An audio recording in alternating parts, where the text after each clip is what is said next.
अस्सलामुअलैकुम। अगले 3-4 दिनों के दौरान कराची समेत सिंध भर का मौसम कैसा रहेगा, ताज़ा तरीन रिपोर्ट लेकर आपकी खिदमत में हाजिर हैं। आज कराची समेत सिंध के मुख्तलिफ मकामात पर जुनूब जुनूब मगरिब की हवाएं देखने को मिली हैं। ताज़ा तरीन सेटेलाइट तस्वीर पर नज़र डाली जाए तो सिंध के वस्ती, मगरबी और शुमाली इलाकों में आसमान पर बुलंदी वाले बादल भी देखने को मिल रहे हैं।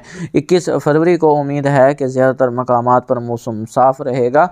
दोपहर के बाद से कुछ हल्के बादल दाखिल होंगे। 22 फरवरी को ज़्यादातर मकामात पर आपको हल्के बुलंदी वाले बादल देखने को मिलेंगे। कराची, हैदराबाद, ठट्ठा, बदीन, केटी बंदर, सजावल, मकली और हैदराबाद के कुछ इलाके शामिल हैं, मीरपुर खास।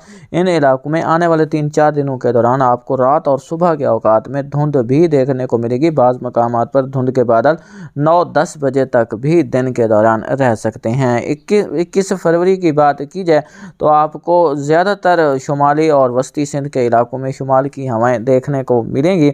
अलबत्ता 22-23 को हवाओं में एक बार फिर तब्दीली होगी और मुख्तलिफ मकामात पर मुख्तलिफ सिमत की हवाएं देखने को मिलेंगी। फ़िलहाल कराची समेत सिंध के अक्सर मकामात पर मजमूई तौर पर मौसम खुश्क रहने की उम्मीद है। किसी किस्म की खातर खा बारिश की तवक्का नहीं की जा रही। अलबत्ता मार्च के दौरान इंशाअल्लाह कराची, हैदराबाद, ठट्ठा, बदीन, नवाबशाह, लाड़काना, जैकबाबाद, कशमोर, घोटकी, खैरपुर, मीरस, मीरपुर खास, सांगड़, थरपारकर के अक्सर इलाकों में बारिशें देखने को मिलेंगी।